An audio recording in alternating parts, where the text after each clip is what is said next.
My name's Matt Need, and I grew up in southern Indiana, actually the south side of Indianapolis.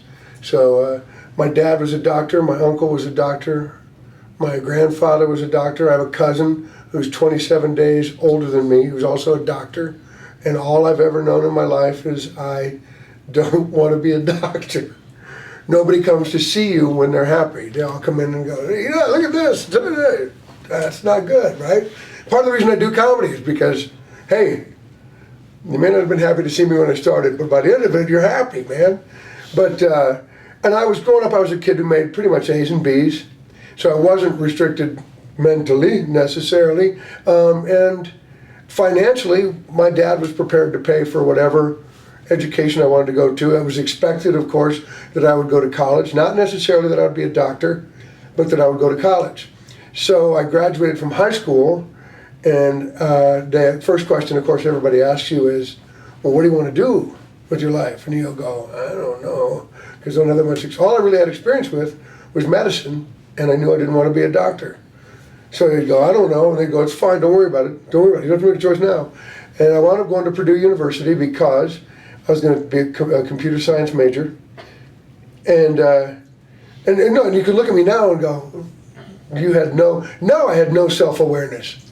I was a high school kid who was being asked, and I wasn't being asked what kind of education I wanted. I was being asked, how much money can you make with that degree, since all other, you're not restricted mentally, you're not restricted financially, go and do what you're going to do. Well, I was a computer science major until 2 weeks before the freshman year started. And then I became an engineering major because you can make good money with an engineer. I don't know why I shifted even at this point. But never had anything lower than a B really in my life. And it turns out by the end of my sophomore year, between my sophomore and junior year, I came home with 3 C's, a D, and an F. Which was like, here's the light bulb going on. Hey, just because you can do it doesn't mean you will do it. And I obviously hated being an engineer, but I didn't know what else to do. And I came home Christmas break, 3 C's, a D, and an F, and all I could think was, Dad is going to kill me. I've so disappointed my parents.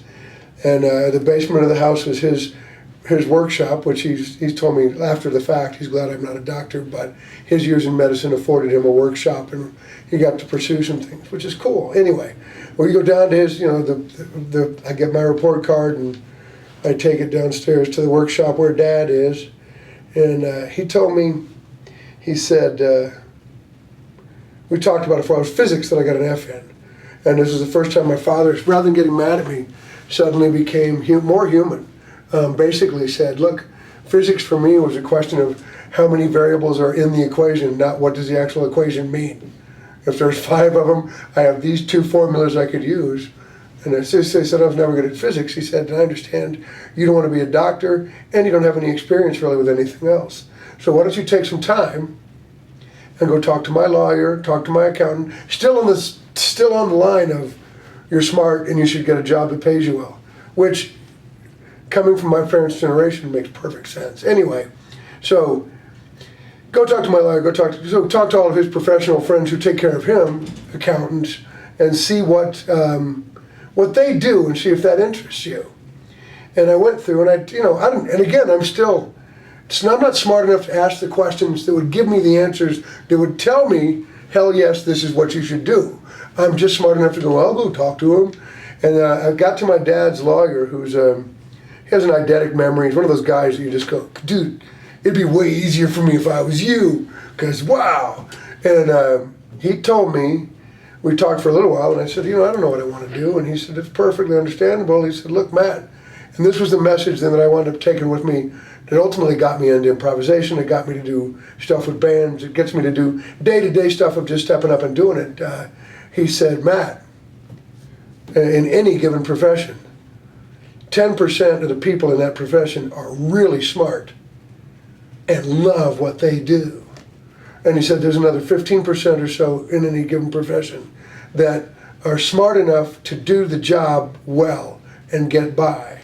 And he said the other 75% should find something else to do. because they're not interested and not capable of doing the job that they've chosen, which again relates back to going, hey, you can make a lot of money with this. Unfortunately, you're not interested and you're not smart enough. So for me, taking from him, what I did was I thought, wow, you know, if I got to believe I'm smarter than the average bear.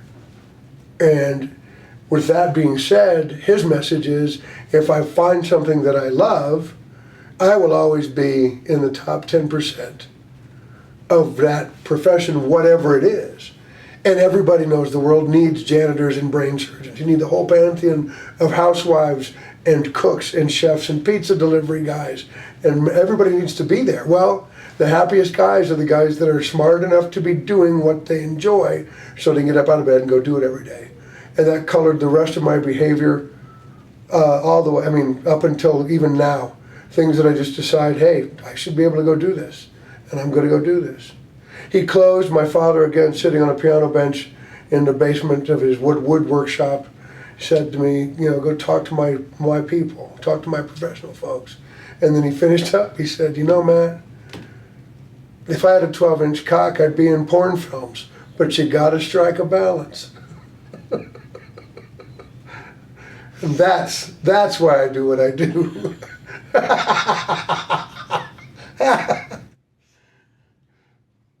Cool.